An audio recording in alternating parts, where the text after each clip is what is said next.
strategy and framework. Excellencies, Africa needs to invest between 7 to 15 billion US dollar per year by 2030 to enhance its ability to adapt to climate change.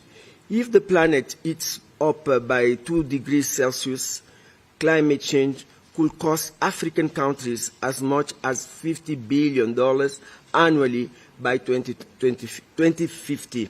Therefore, it is crucial to act now to mitigate the risk and prepare for impact of the climate change. Excellencies, with these remarks, let us take the group photo first. I don't know if chairperson is ready. We should take a group photo before we give the floor to our chair to chair the. Any provision, secretariats?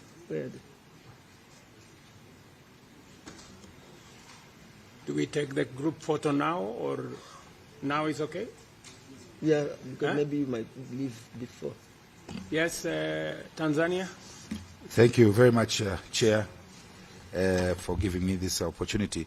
I would like to suggest, if possible, after your statement, we take a group photo, and then we move to the session. Thank you. With this, I will give the floor. I will invite the chair to have the floor and carry us with our agenda. Thank you. Thank you very much, Madam Joseka. Excellencies, ladies and gentlemen, thank you for honoring this invitation to the first CAHOST meeting of the year. I take this opportunity to heartily congratulate Musa Ali for his election as the new chairperson of the Africa Union Commission, and allow me to commend His Excellency Musa Faki, our outgoing chairperson, and His Excellency Joseka Sako, right here with us, Africa Union Commissioner for Agriculture, Rural Development, Blue Economy, and Sustainable Development, for their exceptional leadership in advancing Africa's climate agenda and strengthening this committee's work. Looking back on the past year, Africa made significant strides in the global climate discourse. The Nairobi Leaders' Declaration adopted by the AU Assembly continues to guide Africa's engagement on climate change. At COP29, African leaders, ministers, and negotiators presented a united front on our key priorities. While the COP29 outcomes fell short of our expectations, particularly in setting a 1.3 trillion climate finance goal, multilateralism delivered some key wins. Notably, Africa's concerns over debt sustainability and the high cost of capital for climate action were acknowledged in the final decisions. COP29 also generated critical momentum through high-level events and strategic partnerships for African-led climate initiatives, including the Measuring the Green Wealth of Africa's event in Baku, led by the presidents of Republic of Congo and the African Development Bank, which emphasized the urgent need to properly value Africa's abundant natural capital.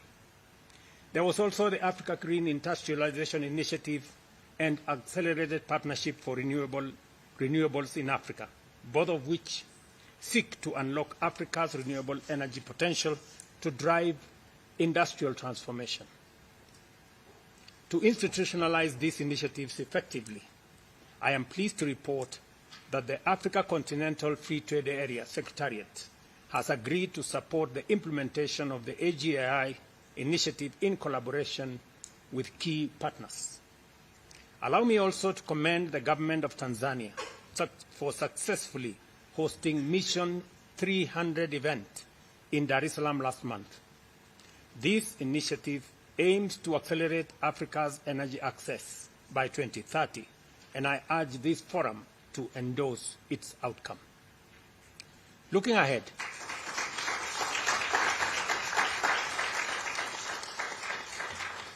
Looking ahead, 2025 presents both opportunities and challenges for Africa's climate action agenda. We must capitalize on the following key areas and moments. The second Africa Climate Summit.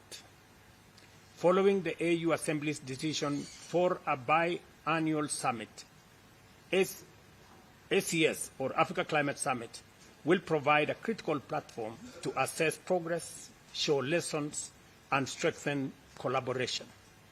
We will agree at this forum where we are going to hold the next Africa Climate Summit. If there is a country that is willing to host, it is okay with us. If there is none, Kenya will be happy to host the second Africa Climate Summit. The fourth International Conference on Financing, that's number 2, for development, presents a key opportunity to accelerate the implementation of the 2030 Agenda, particularly in pushing for international financing reforms. Number 3, South Africa's G20 presidency, combined with the AU's G20 membership, offers a strategic opening to advance Africa's collective interests on climate finance and debt relief. Number 4, COP30 in Brazil is a pivotal moment to push for ambitious global climate action, rebuild trust, and enhance international cooperation. Number 5, the Baku-Belém Roadmap is a crucial initiative to mobilize the 1.3 trillion necessary for climate action, particularly adaptation financing. Dear colleagues, we enter 2025 amid major geopolitical and economic shifts. The global climate for cooperation and solidarity is weakening in the face of multiplicity of policy changes in the West, including cuts in aid and diminishing support for multilateral institutions, a rise in protectionism and nationalist policies that threaten trade and investment flows, as well as escalating trade tariffs that impact Africa's economic and environmental priorities. The withdrawal of the United States from the Paris Agreement and the rise of far-right leadership in key economies could prove a major obstacle to climate cooperation and financing. Moreover, 2024 was the first year the world breached the 1.5 degrees Celsius threshold, a stark warning with unpredictable consequences. Despite these changes and challenges, Africa must remain proactive, defend multilateralism, and demand the fulfillment of international obligations. The submission of new nationally determined contributions this year offers a strategic opportunity. Our updated plans must scale up renewable energy expansion, accelerate the transition away from fossil fuels, and align with African leaders' Nairobi Declaration and COP20 and COP decisions.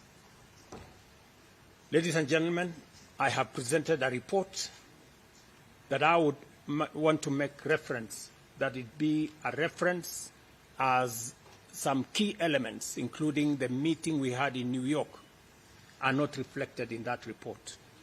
I want to ask the Secretariat here at the AU to work with my team so that we can ensure that the report ultimately reflects the decisions that we made in New York and other intervening meetings that took place, so that we can have a comprehensive report to take us into the future.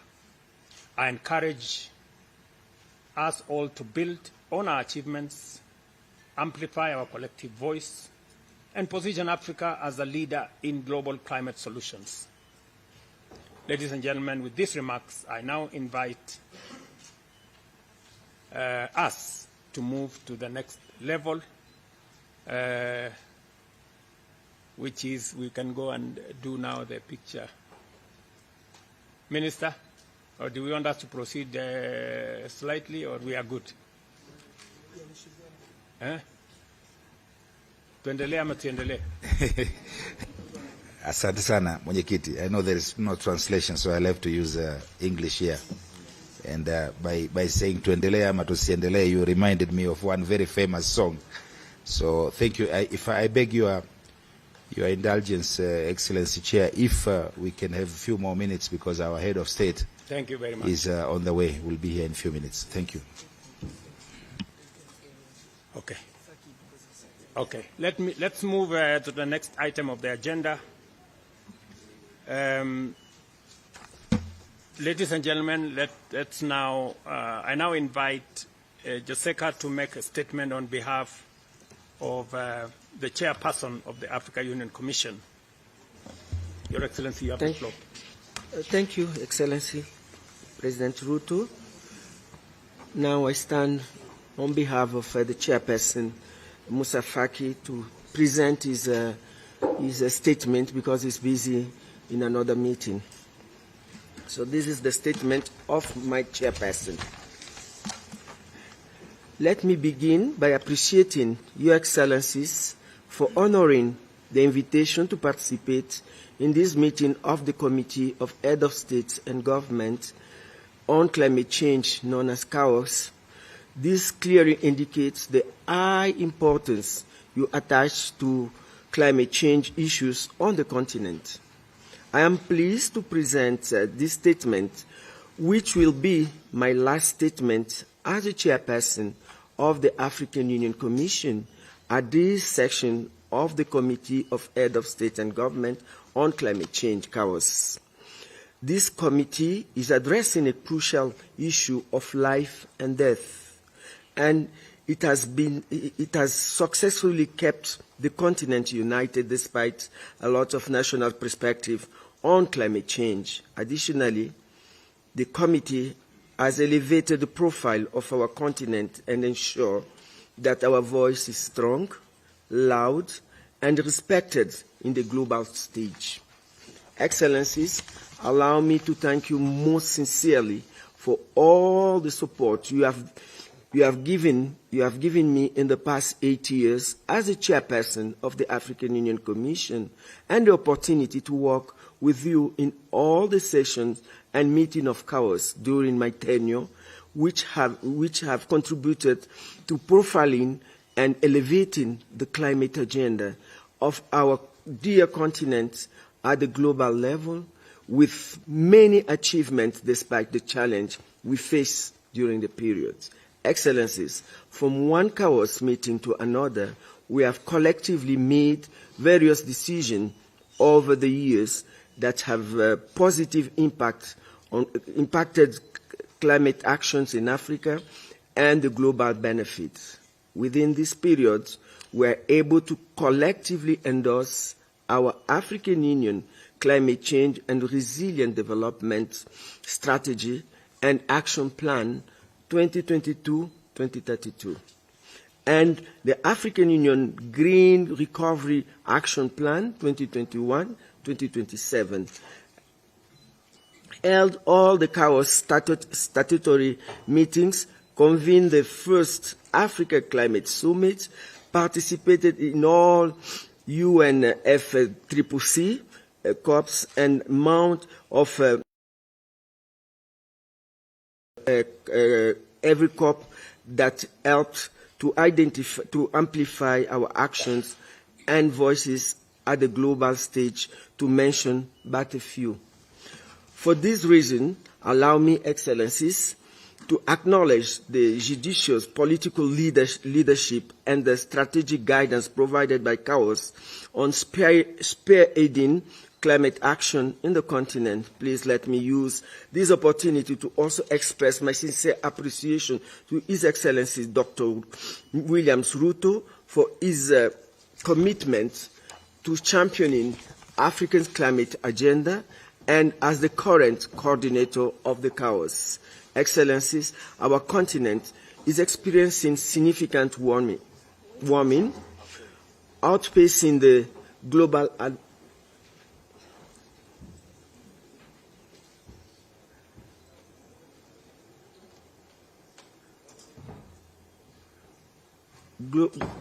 global average. Climate-driven disasters are intensifying and disproportionately affecting communities that have contributed the least to the problem.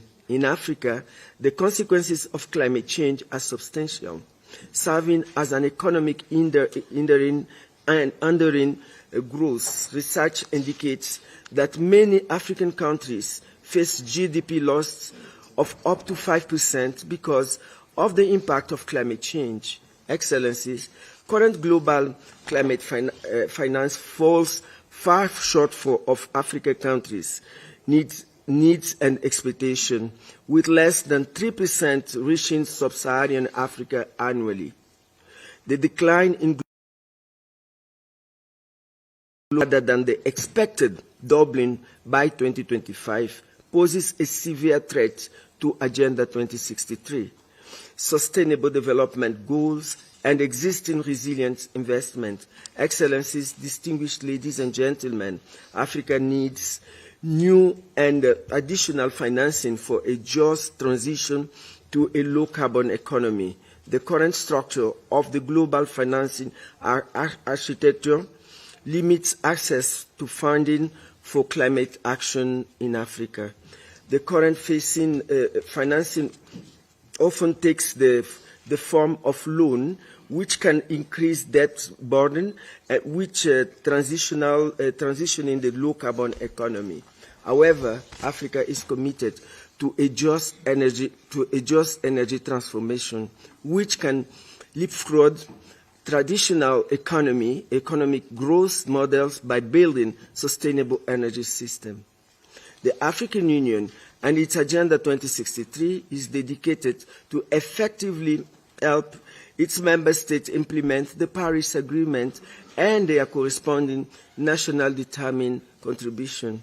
We recognize that Africa has all the strategy needed to bolster resilience across the continent.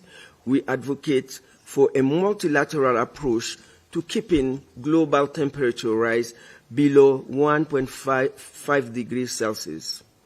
Africa's vast mineral resources are essential to a widely transition towards low-carbon development.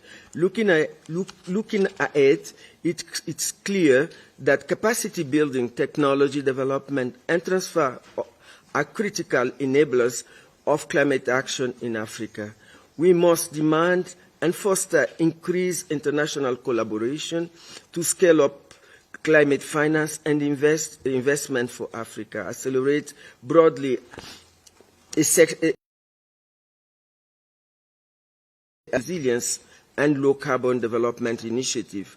Only through united efforts we can effectively combat the climate crisis. Excellencies, ladies and gentlemen, as we reflect on the outcome of the UNFCCC COP29, we need to remember that the fight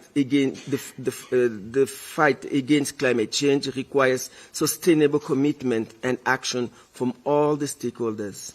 We have just returned from Baku for COP29 meeting, where we have been working together to defend the interests of the African continent.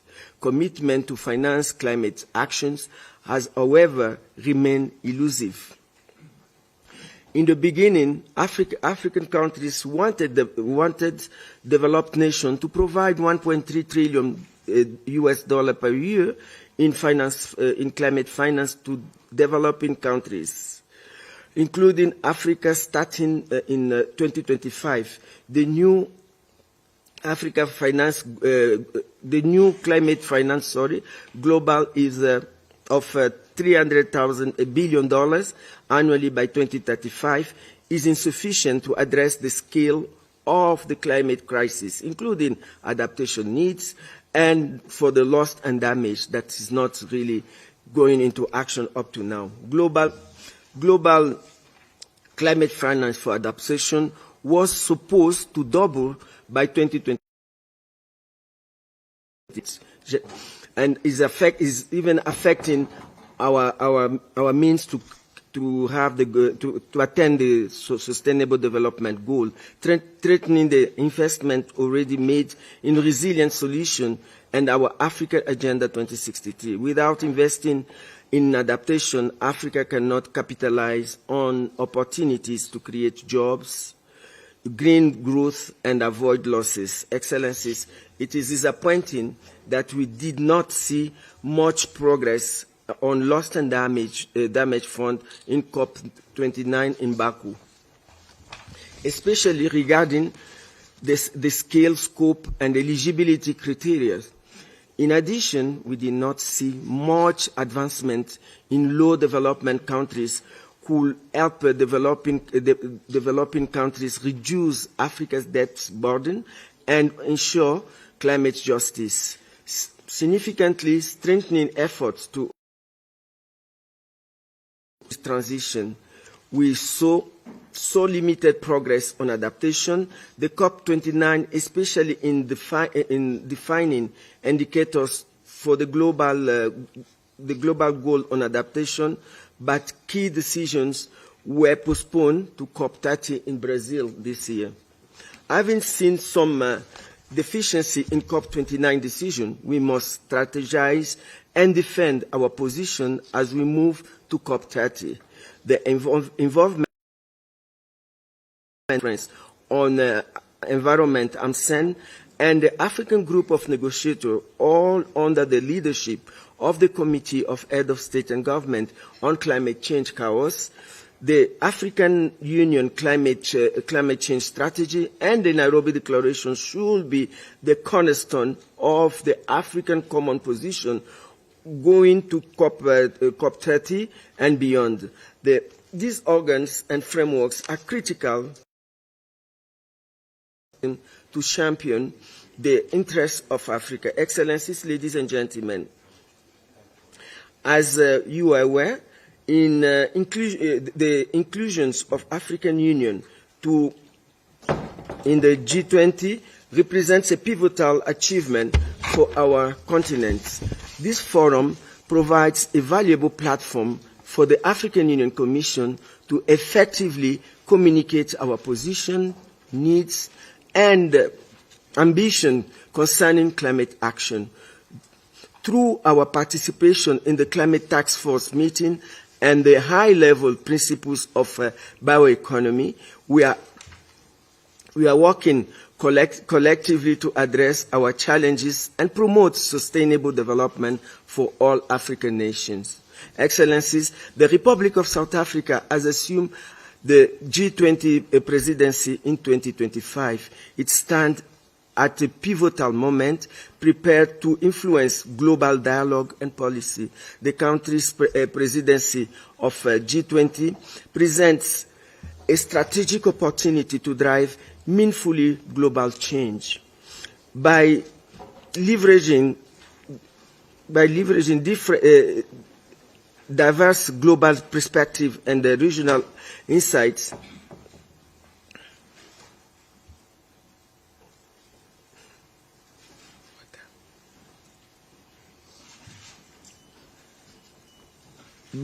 can I continue? Okay. By leveraging diverse global perspective and regional insight, the Republic of South Africa is uniquely positioned to champion policies that address pressing challenges, including climate change, and pave the way for sustainable and inclusive development, a moment we must seize. Excellency, as I conclude, I want to extend my sincere gratitude to my team of the African Union Commission who worked tirelessly with me throughout my tenure to convene several CAOS meetings. I thank the entire CAOS members and our esteemed strategic partners for their efforts and the support they've been giving us during these meetings. Your dedication and hard work are truly appreciated. I sincerely urge you to continue to make climate action a priority for our continent and the world. I thank you very much for your kind attention. Asante sana. Asante sana, muito obrigada, merci beaucoup, shukran.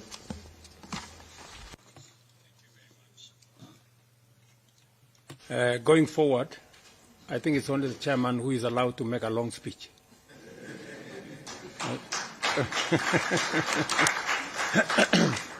I would want to plead that whenever you get an opportunity, please let's exercise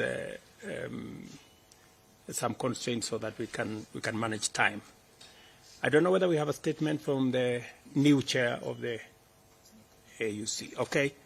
Let me offer my congratulations to His Excellency João Manuel Lorenzo on his election as the chair of our organization.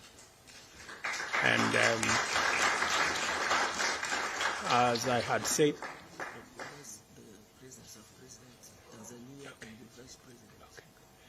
and also, as I said earlier, congratulations to Mohammed Ali Yusuf, my sister. I also recognize the presence in our meeting of and my sister, the Vice President of Uganda. Ladies and gentlemen, I think this is good. This is the opportunity for us to do a group photo so that we can move on to the next session.